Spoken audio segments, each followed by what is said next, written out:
Karl-Anthony Towns. As much as I just said it might be time to keep him and just try to roll it back because they actually have some depth. Cat and Taurean Prince to the Clippers. Ooh!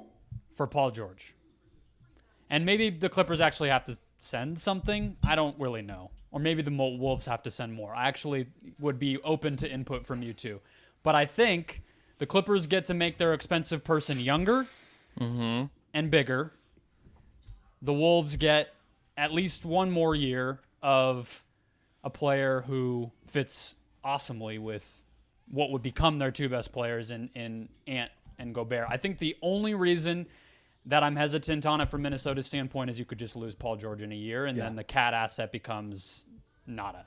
That's a huge risk, so there would have to be some back channeling of convincing Paul George, who seems to love the LA lifestyle, to come to the Midwest again. Or again. Indiana. Would Podcast P still be the same in Minneapolis?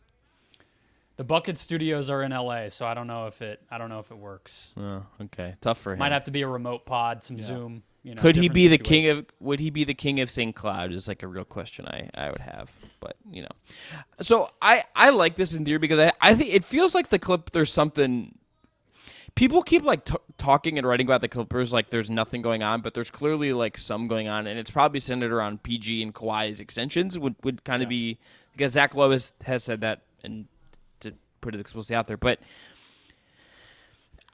And clearly the Clippers are not in a position to not be good. We've heard a bajillion times about the stadium coming, and I don't think that's in Ballmer's DNA to take a huge step back. They don't they're still pick fallout and stuff. The question I think, Brendon, that I think you hit on that is right, is the Cat asset part of this. Because the Wolves, if they're going to deal him, have to get something back that's going to last them to build around Ant.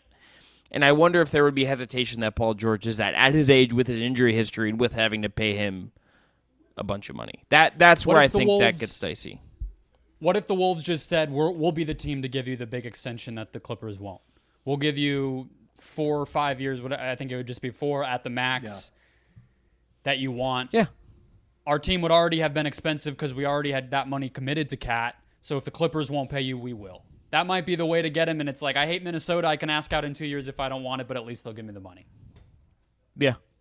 I don't think that's unreasonable to do if you're Minnesota, honestly. I'm also just a Cat skeptic to some degree. Really good shooter, up and down in the playoffs. He's kind of in prove it territory, which is kind of crazy to say considering how much money he's already making. Yeah, it's a weird one because in theory, I completely agree that finding a new home for Paul George and finding a new home for Cat are two things that feel like they should be possible. But I look at it from two perspectives. And it's why I wonder if they'd be for one another. One is that Paul George, like you mentioned, his contract and his injury history. With the last couple of years, 56 games, 31 games, 54 games, 48 games. Just hasn't been able to stay on the floor in Los Angeles. And maybe you're able to convince yourself it's not as big of a deal as Kawhi's injury issues, because for him, this is something that Zach Lowe mentioned, but he hurts this, and then he hurts this somewhere else in his body, and then he hurts that, and it's just seems like rotten luck. But I don't know if that's a bet that a team like Minnesota. I love the Cat fit in Los Angeles. I think he'd be an awesome fit there, and I think the fact that he's kind of prone to disappointing in the playoffs is mitigated a bit by the fact that Kawhi is just such a playoff killer. But I think the other side of it is if the Timberwolves, because the Timberwolves went all in on Rudy Gobert with the thought that Ant is our guy and we have one chip that we could cash, and it is Karl-Anthony Towns. If we have to shake this up, it has to be Karl-Anthony Towns. And are you shaking it up? Are you cashing in that Cat chip to get Paul George, who could potentially walk after a year? So I like the idea in theory. If you could promise me that Paul George going to Minnesota would immediately be followed up by Paul George signing an extension and they kind of just live with the fact that the last year of that might go, "Ugh, I don't know about that." I'd be on board with it. But I have just a little bit of skepticism about this one.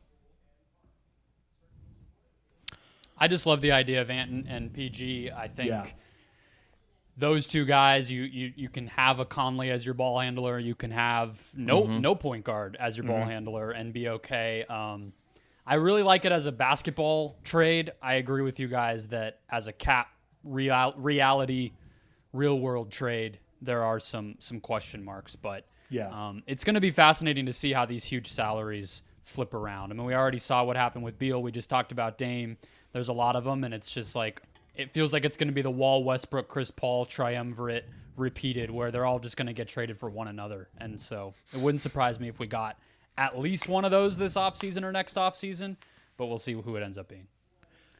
What's your first The one, other Bill? thing, Oh, no, go ahead. last thing I'll say about the Paul George thing is that if you're betting on accelerating the Anthony Edwards timeline, that also should be part of your calculus here.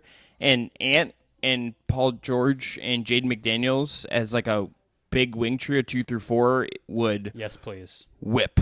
That would absolutely whip.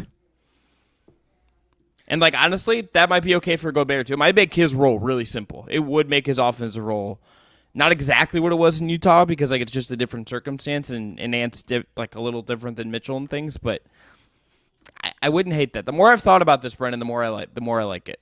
Yeah. It's hilarious to me, again, to be on the defense of the Gobert deal, that his contract is just not terrible anymore when you really look at how much he's making compared to literally Towns, who's going to make $60 million by the end of that. He's only making 41, Gobert.